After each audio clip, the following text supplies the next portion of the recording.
Jason from the Delta Community Presbyterian Church here once again with Pastor Doug Schoonover. Thank you again.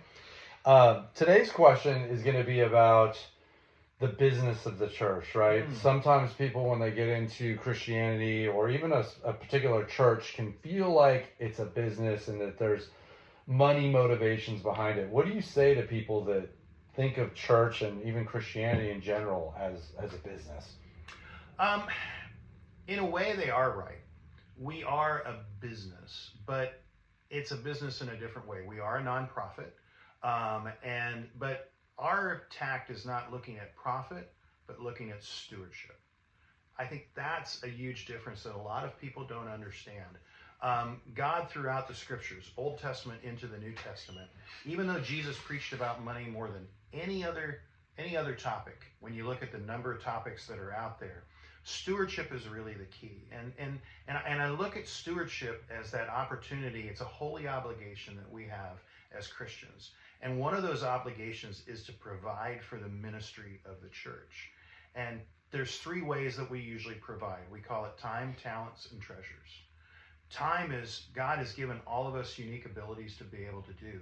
And so we give of our time to the church. We volunteer for helping the youth, or maybe helping a cleanup that's happening in the church, or maybe an event that we're having. So that's time. Talents are that, Jason, you're sitting as an elder right now at the church, and you're using your talents that you have out in your secular career to be able to help lead the church, to do outreach, which goes along with who you are.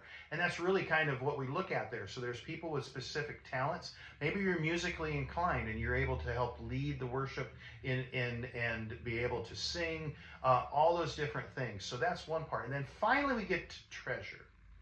And treasure is money. And if you look at the Old Testament, the tithing was 10%.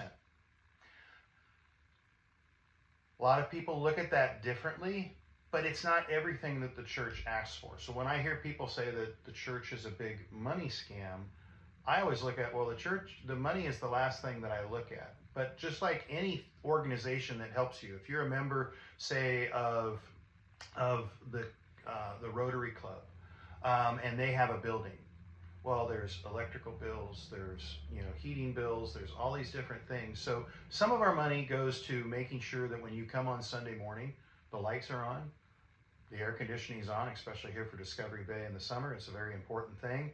And we have electricity to be able to put our worship service out online. Then there's the salary for myself and for our office manager.